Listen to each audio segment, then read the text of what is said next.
Finding a place to live, it's one of the most basic things in life, right? But for literally millions of people, that search is getting harder and harder. Today, we're going to dive into this huge, complex world of affordable housing. We'll break down what that term even means, why we're in such a crisis, and look at some of the really cool, innovative ideas that could totally change how we build our communities. You know that feeling, right? You're scrolling through rental listings, you see the prices, and you just think, seriously? Who can actually afford to live here? If you've ever felt that, you are in very, very good company. It's a question people are asking in cities and towns all over the place. But to really get a grip on the problem, we first have to figure out what we're all talking about. All right, so let's get right into it. Affordable housing is one of those phrases we hear all the time, but what does it actually mean? It's not just about a cheap apartment. There's a real specific definition that governments and economists use, and it's probably not what you'd guess. So at its very core, affordability is all about income. It's not an absolute number, it's a ratio. It's about how much housing costs compared to what a typical person in that specific area actually earns. The ideal, healthy market is where a family with the median income can afford a medium-priced home. But how do you measure that? Well, it turns out there's kind of this magic number. And here it is. In a lot of places like the US and Canada, the golden rule is the 30% rule. The basic idea is that your housing costs, and that means rent or mortgage plus utilities, shouldn't be more than 30% of your gross before tax income. Now, this has been the standard for a long time, but it's not perfect. It doesn't always account for things like massive student loans or childcare costs. Still, it's the benchmark, and when you go over that 30% line, you're officially considered cost burden. And this is where that term cost burden gets really real. Just look at this data for renters in the US from 2022. It's wow. Only half of renters are actually meeting that 30% goal. The other half? They're struggling. You've got 23% who are burdened, paying somewhere between 30 and 50% of their income on rent, and then you've got this other 27% who are severely burdened. That means more than half of their entire income is just gone, just to keep a roof over their head. That is an enormous number of people living right on the financial edge. So the big question is, how did we get here? Well, at its heart, the housing crisis is a classic story from your old economics textbook: supply and demand. You've got all these powerful forces pushing the demand for housing way up, and at the same time, a whole other set of forces are basically putting a chokehold on the supply of new homes. Okay, so on the demand side of things, it's not just about more people, period.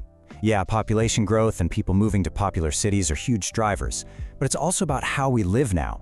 Families are smaller, and way more people are living alone than ever before. So even if the total population stayed the same, we'd still need a lot more individual homes than we did, say, 50 years ago. All of this just keeps cranking up the demand. But here's the flip side. While demand is just soaring, supply has basically hit a brick wall.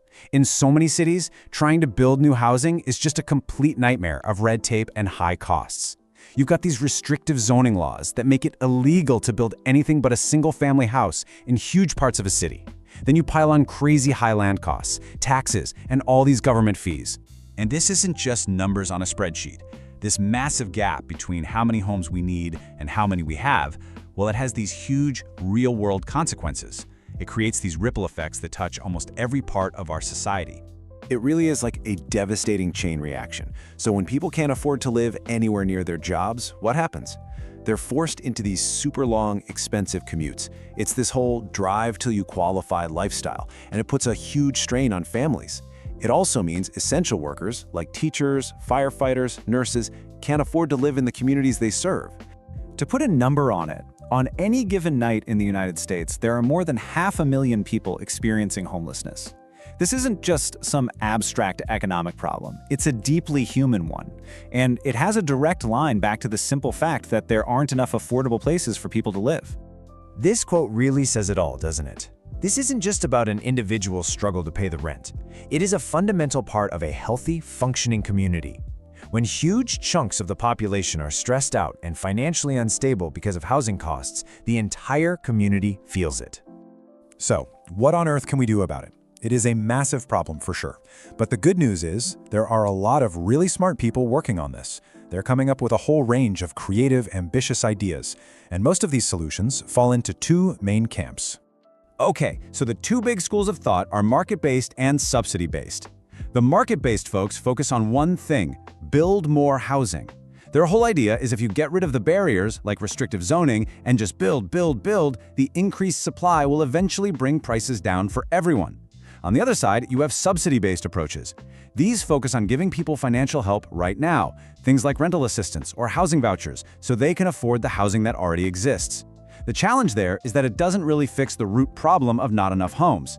In reality, most experts agree you need a little bit of both. Now, beyond the big policy debates, there are some seriously cool design and construction ideas popping up, and one of the most exciting ones is something called adaptive reuse. The idea is actually pretty simple. Instead of building something totally new from the ground up, let's repurpose the buildings we already have that aren't being used. Think about that big, empty office building downtown, or an old factory, or even a rundown motel. By converting these structures into apartments, you can create new housing way faster and more sustainably. Okay, here's another really powerful idea.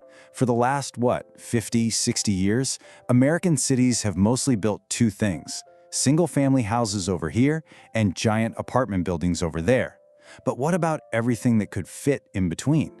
And that is the missing middle. We're talking about things like duplexes, triplexes, small 4-unit buildings, or row houses.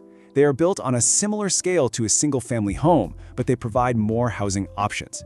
This gently increases density and helps create these awesome, walkable neighborhoods. And finally, let's look at a solution that totally rethinks what we even build our homes out of.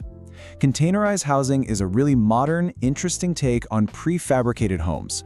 It's exactly what it sounds like. You take these standardized, recycled shipping containers and use them as the basic building blocks for homes. You can build them incredibly fast and efficiently. They can be single units, or you can stack them like Legos to create entire apartment buildings. So, from changing laws to rethinking design, there is no single silver bullet here. The real path forward is probably going to be a mix of all these ideas, tailored to what each city or town actually needs. The real question for all of us is, how are we going to choose to build a future where everyone, and I mean everyone, has a place they can call home?